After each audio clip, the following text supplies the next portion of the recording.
Hi, this is Shannon Crane at awakeninginlove.com.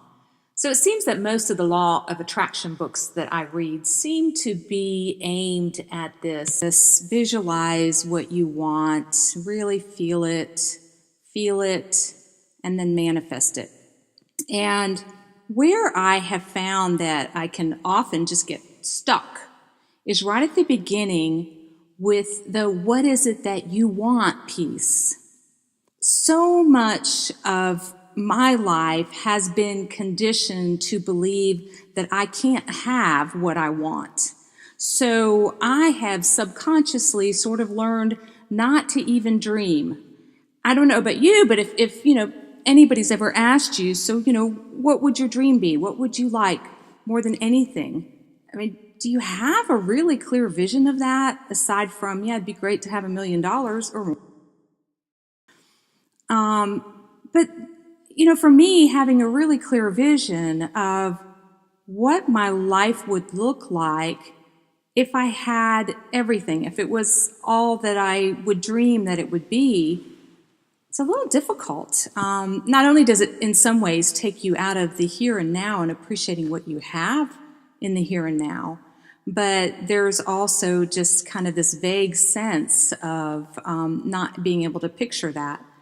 I don't know that other people have that issue, but I think it's interesting when so much of the law of attraction teaching is starting from that place of visualizing what you want before we've really addressed how do we get to even knowing what we want. It's a little easier to have a vague idea of knowing what I want. I have a vague idea that I want to be an inspirational speaker, that I want to be able to support myself while talking about the idea that the way that we give meaning to and interpret the events of our lives directly correlates to the quality of our lives, and our thoughts become our reality. So where I get hung up a lot is that I don't have it all figured out, and I've got to have it all figured out, and I already have to be living this perfect life to be able to talk about it. And I'm laughing at myself because when you start to pay attention to your thoughts and you start looking at what your belief systems are, it's really amazing what comes up. So for me just then, I had just finished writing about the illusion of perfection, and yet I used the term when I have this perfect life. And there was a blog I actually wrote about what was it about my life that there was not to love. And I think this is where there really needs to be this balance between loving what is while also visualizing what we want. And again, that's assuming that we can figure out what we want.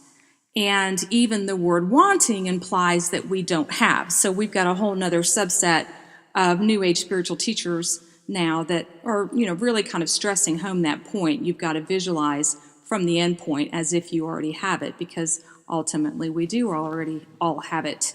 Much easier said than done for those of us that are early on in the journey and still trying to figure out what we want.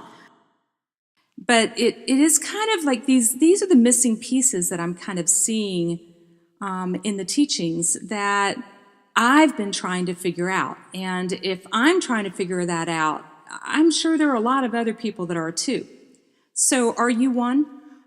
Are you someone that's also asking these kinds of questions, struggling with these kinds of issues, trying to figure out what it is you want and why you haven't been able to fully demonstrate the law of attraction into your life as quickly as you might like to?